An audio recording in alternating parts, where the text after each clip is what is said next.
and welcome to Ginger Welsh Allotments. I am Bethan and I'm over on my plot today, and the one job I need to do is to fleece the bed behind me and my celeriac bed just to my left. And I thought I'd show you how I do it because it's very straightforward. This is just some piping you can buy from a plumbing store, and I pop any offcuts of bamboo canes in the bottom like so, and then I pop that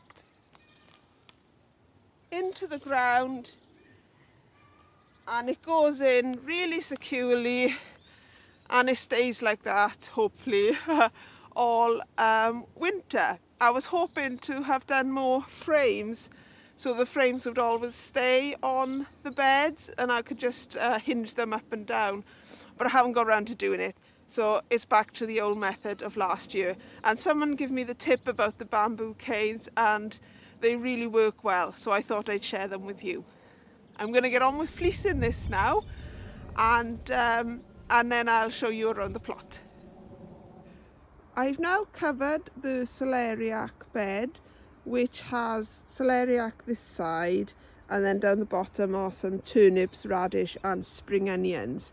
But the celeriac probably won't stay in there for much longer because I'm taking maybe two a week, and I think there's about 12 left, so they won't last that much longer.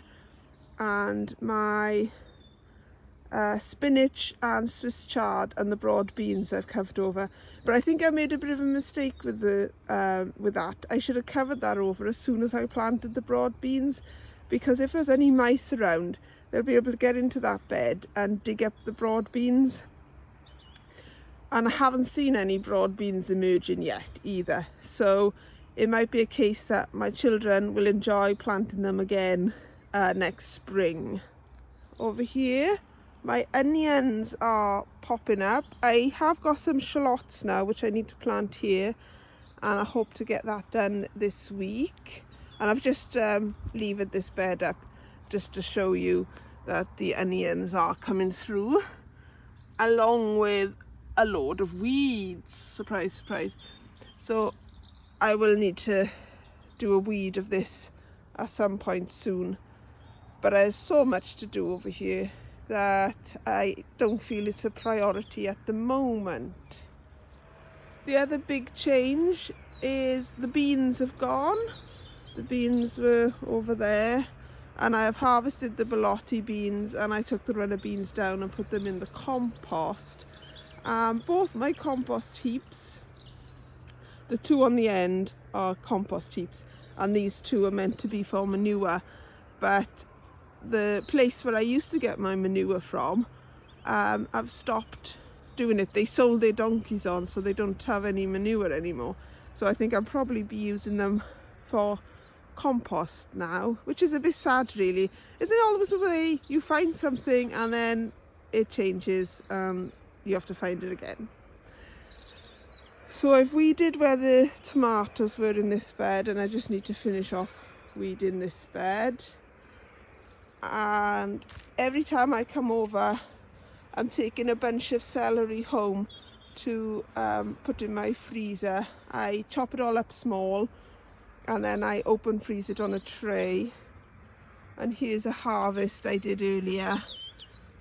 So coming to the end of the raspberries now, but there's still some good amount of kale over here, good amount of leeks and parsnips and carrots.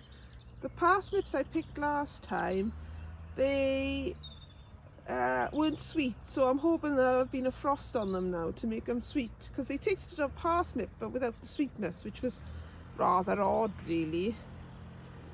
My sprouts in here are doing really well because the ones down the bottom, I've got a lot of black fly on them, but these ones don't look too bad. The actual sprouts don't seem to have, well, the sprouts themselves look clean, so I'm happy with that. When I get a chance now, I'll go through and take off the leaves at the bottom of the stem and see how we're getting on with that. And my kale, I can't keep on top of the kale.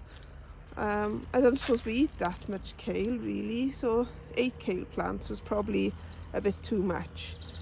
But I'm hoping to get chickens soon, and chickens like kale, so the chickens can have the kale. And the broccoli rab is still not doing too bad actually. I haven't got any florets yet, but as you can see it has grown a lot since I last showed you, so that's good. As I walk back down the plot, I'm looking at all the jobs I've got to do because I'm trying to prioritise which ones to do first. And I don't really know where to begin. It's like everywhere I look there's something to do and they all seem to be quite urgent. So let's have a look at what needs doing, and then I can sort out in my head the order of which I'm going to do it. As I mentioned, these 2 compost heaps are full, and this one is ready to be emptied and put the compost on the beds over here. And then I want to cover the beds over for the winter, but there seems to be a lot of opinion that putting down black fabric is not really very good for the soil. It doesn't allow the soil to breathe. So cardboard is the preferred choice. Now I've got a load of cardboard over here because it's where I dug the ground ready to put a row of raised beds like that all along here, going that way. So before I can put the raised beds in, I need to get hold of some pallet wood, break up the pallets, and then I'll have the wood for the raised beds. But before I do that, I need to dig out this area as well, so I can put down the black fabric. So, you know, and then when I've put down the beds, I can then move this cardboard to cover the soil, the compost that I'm putting on the other beds, which is, this might be very confusing for people. I hope you're keeping up better than me. So this really needs to be done as soon as possible so I can get the raised beds in, so I can then shift this cardboard onto the other beds. I also down here need to do a fruit cage over the entire fruit garden. Now this is going to be a big job, and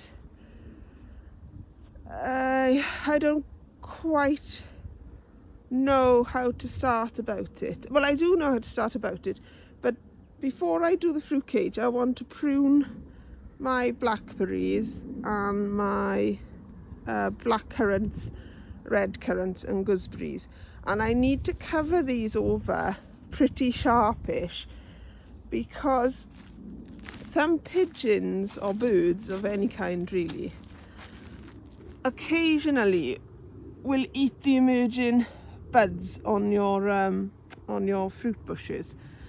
So if I put my hand back there, it goes into focus. So as you can see, there's buds there, and it's the same, you can see them better on the black currants actually.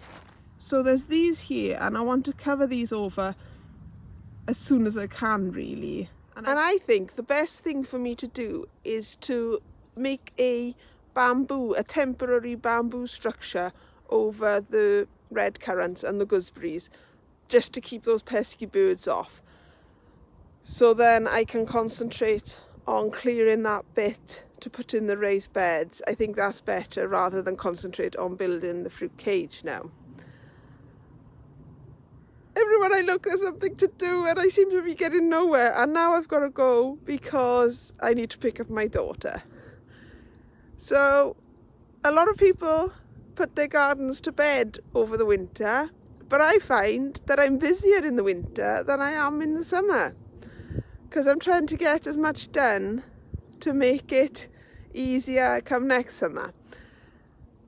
So I better head off to get Anwen now. So I wanted to say a big thank you as well to everybody who sent me condolences over my cat. It was really lovely to hear from all of you, because Shadow was a member of our family and we do miss him terribly.